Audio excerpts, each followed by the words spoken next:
Perisai Diri merupakan salah satu organisasi olahraga bela diri yang menjadi anggota IPSI, Ikatan Pencaksilat Indonesia. Induk organisasi resmi pencaksilat di Indonesia di bawah KONI, Komite Olahraga Nasional Indonesia.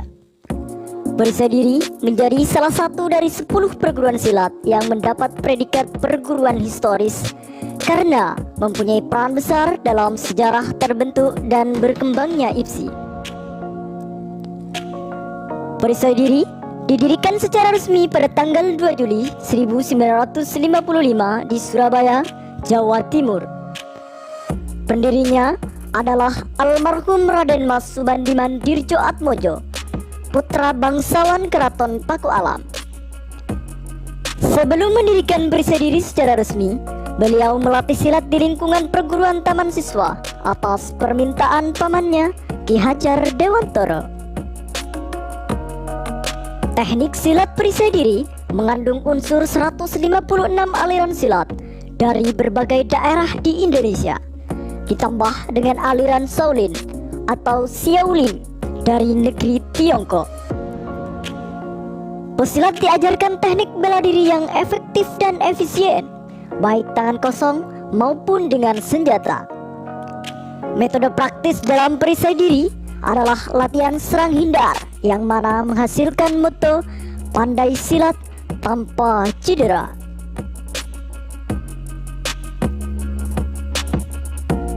Pak Dirjo merupakan panggilan akrab Raden Mas Subandiman Dirjoatmojo. Lahir di Yogyakarta pada tanggal 8 Januari 1913 di lingkungan Keraton Pakualam. Beliau adalah putra pertama dari Raden Mas Paku Sudirjo, buyut dari Pakualam II. Sejak berusia 9 tahun, beliau telah dapat menguasai ilmu pencaksilat yang ada di lingkungan keraton, sehingga mendapat kepercayaan untuk melatih teman-temannya di lingkungan daerah Pakualaman.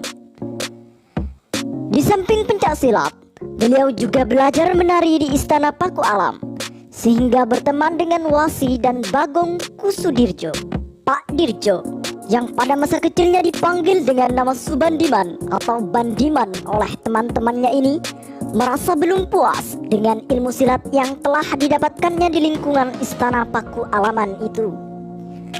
Karena ingin meningkatkan kemampuan ilmu silatnya, setamat HIK atau Sekolah Menengah Pendidikan Guru setingkat SMP, beliau meninggalkan Yogyakarta untuk merantau tanpa membawa bekal apapun dengan berjalan kaki.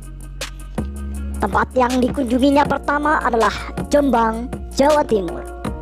Di sana, beliau belajar silat pada Kiai Haji Hasan Basri, sedangkan pengetahuan agama dan lainnya diperoleh dari Pondok Pesantren Tebu Ireng. Di samping belajar, beliau juga bekerja di pabrik gula Peterongan untuk membiayai keperluan hidupnya. Setelah menjalani gemblengan keras dengan lancar dan dirasa cukup, beliau kembali ke barat. Sampai di Solo, beliau belajar silat pada Sayyid Sahab. Beliau juga belajar kanuragan pada kakeknya, Ki Jogo Surasmo. Beliau masih belum merasa puas untuk menambah ilmu silatnya. Tujuan berikutnya adalah Semarang. Di sini, beliau belajar silat pada Sugito dari aliran Setia Saudara.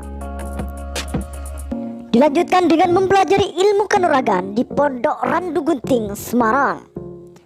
Rasa keingintahuan yang besar pada ilmu bela diri menjadikan Pak Dirjo masih belum merasa puas dengan apa yang telah beliau miliki. Dari sana, beliau menuju Cirebon setelah singgah terlebih dahulu di Kuningan. Di sini, beliau belajar lagi ilmu silat dan kanuragan dengan tidak bosan-bosannya, selalu menimba ilmu dari berbagai guru. Selain itu, beliau juga belajar silat Minangkabau dan silat Aceh. Tekadnya untuk menggabungkan dan mengolah berbagai ilmu yang dipelajarinya membuat beliau tidak bosan-bosan menimba ilmu. Berpindah guru baginya berarti mempelajari hal yang baru dan menambah ilmu yang dirasakannya kurang. Beliau yakin bila segala sesuatu dikerjakan dengan baik dan didasari niat yang baik, maka Tuhan akan menuntun untuk mencapai cita-citanya. Beliau pun mulai meramu ilmu silat sendiri, Pak Dirjo, lalu menetap di Parakan, Banyumas, dan membuka perguruan silat dengan nama Eko Kalbu, yang berarti satu hati. Di tengah kesibukannya melatih, beliau bertemu dengan seorang pendekar Tionghoa yang beraliran bela diri Shaolin Si. Yap Kisan namanya. Yap Kisan adalah salah seorang murid Lou Jingti dari Ho Tik Chye. Menurut catatan sejarah, Lou Jingti merupakan seorang pendekar legendaris dalam dunia persilatan, baik di Tiongkok maupun di Indonesia, dan satu tokoh utama pembawa bela diri kungfu dari Tiongkok ke Indonesia. Dalam dunia persilatan, Lou Jingti dijuluki sebagai si Garuda Emas dari Shaolin Pei. Saat ini, murid-murid penerus Lou Jingti di Indonesia mendirikan perguruan kungfu Garuda Emas. Pak Dirjo, yang untuk menuntut suatu ilmu tidak memandang usia dan suku bangsa, lalu mempelajari ilmu bela diri yang berasal dari biara Shaolin ini dari Yap Kisan selama 14 tahun. Beliau diterima sebagai murid bukan dengan cara biasa, tetapi melalui pertarungan persahabatan dengan murid Yap Kisan. Melihat bakat Pak Dirjo, Yap Kisan tergerak hatinya untuk menerima sebagai murid. Berbagai cobaan dan gemblengan beliau jalani dengan tekun, sampai akhirnya berhasil mencapai puncak latihan ilmu silat dari Yap Kisan. Murid Yap Kisan yang sanggup bertahan hanya 6 orang. Di antaranya ada 2 orang yang bukan orang Tionghoa, yaitu Pak Dirjo dan Raden Broto Sutarjo, yang di kemudian hari mendirikan perguruan silat Bima Budaya Indonesia Mataram. Dengan bekal yang diperoleh selama merantau dan digabung dengan ilmu bela diri Shaolin Si yang diterima dari Yap Kisan, Pak Dirjo mulai merumuskan ilmu yang telah dikuasainya itu. Setelah puas merantau, beliau kembali ke tanah kelahirannya, Yogyakarta. Ki Hajar Dewantara, bapak pendidikan yang masih padanya, meminta Pak Dirjo mengajar silat di lingkungan perguruan taman siswa di Wirogunan. Di tengah kesibukannya mengajar silat di taman siswa, Pak Dirjo mendapatkan pekerjaan sebagai magazine mister di pabrik gula Pleret. Pada tahun 1974 di Yogyakarta, Pak Dirjo diangkat menjadi pegawai negeri pada Departemen Pendidikan dan Kebudayaan Seksi Pencak Silat yang dikepalai oleh Muhammad Jumali. Berdasarkan misi yang diembannya untuk mengembangkan pencak silat, Pak Dirjo membuka kursus silat melalui dinas untuk umum. Beliau juga diminta untuk mengajar di Himpunan Siswa Budaya, sebuah unit kegiatan mahasiswa UGM Universitas Gadjah Mada.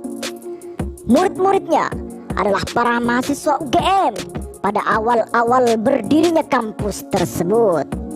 Pak Dirjo juga membuka kursus silat di kantornya dengan beberapa murid Pak Dirjo saat itu, diantaranya adalah Insinyur Dalmono yang saat ini berada di Rusia, Profesor Dr. Suyono Hadi, dosen Universitas Pajajaran Bandung, dan Bambang Mujiono Prabokusumo yang di kalangan pencak silat dikenal dengan nama panggilan Mas Wu. Tahun 1954, Pak Dirjo diperbantukan ke kantor kebudayaan Provinsi Jawa Timur urusan pencak silat.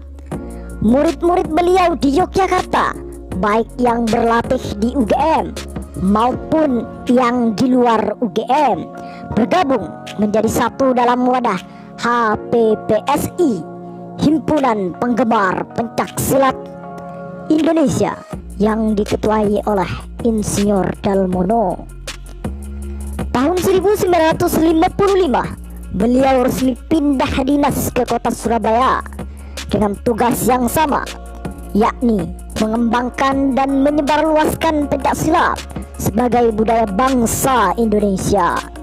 Pak Dirjo membuka kursus silat yang diadakan di kantor kebudayaan Provinsi Jawa Timur, Surabaya, dengan dibantu oleh Imam Rumlan. Beliau mendirikan kursus silat perisai diri pada tanggal 2 Juli 1955. Para muridnya di Yogyakarta pun kemudian menyesuaikan diri, menamakan himpunan mereka sebagai Silat Perisai Diri. Di sisi lain, murid-murid perguruan silat Eko Kalbu yang pernah didirikan oleh Pak Dirjo masih berhubungan dengan beliau. Mereka tersebar di kawasan Banyumas, Purworejo, dan Yogyakarta. Hanya saja perguruan ini kemudian memang tidak berkembang, namun melebur dengan sendirinya ke perisai diri, sama seperti HPPSI di Yogyakarta. Satu guru menjadikan peleburan perguruan ini menjadi mudah. Pengalaman yang diperoleh selama merantau dan ilmu silat Soulimsi yang dikuasainya kemudian dicurahkannya dalam bentuk teknik yang sesuai dengan kebutuhan dan kemampuan anatomi tubuh manusia. Tanpa ada unsur memperkosa gerak, semuanya berjalan secara alami dan dapat dibuktikan secara ilmiah dengan moto pandai silat tanpa cedera. Perisai diri diterima oleh berbagai lapisan masyarakat untuk dipelajari sebagai ilmu bela diri. Pada tahun 1969, Dr. Suparjono SHMSI, Ketua Dewan Pendekar periode yang lalu, menjadi staf bidang musyawarah pengurus besar PON Pekan Olahraga Nasional ke-7 di Surabaya.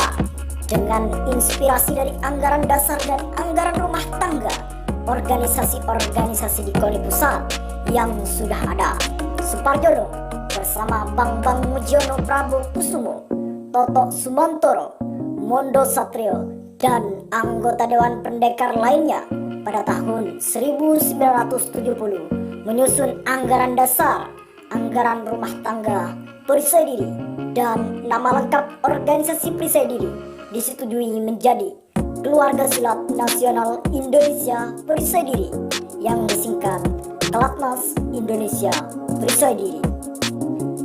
Dimusyawarahkan juga mengenai pakaian seragam silat perisai diri yang baku, yang mana sebelumnya berwarna hitam dirubah menjadi putih dengan atribut tingkatan yang berubah beberapa kali hingga terakhir seperti yang dipakai saat ini.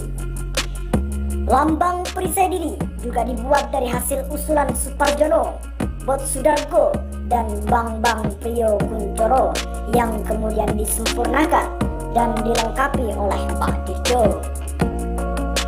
Tanggal 9 Mei 1983, Raden Mas Subandiman Dirjo Atmojo berpulang menghadap Sang Pencipta.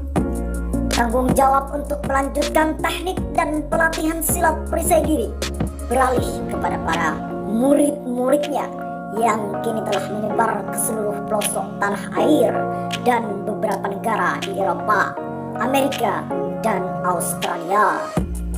Dengan di bawah koordinasi Insinyur Nanang Sumindarto sebagai Ketua Umum Pengurus Pusat, saat ini Kelatnas Indonesia Perisai Diri memiliki cabang hampir di setiap provinsi di Indonesia, serta memiliki komisariat di 10 negara lain. Untuk menghargai jasanya, pada tahun 1986, pemerintah Republik Indonesia menganugerahkan gelar Pendekar Purna Utama bagi Raden Mas Subandiman Tirjo Atmojo.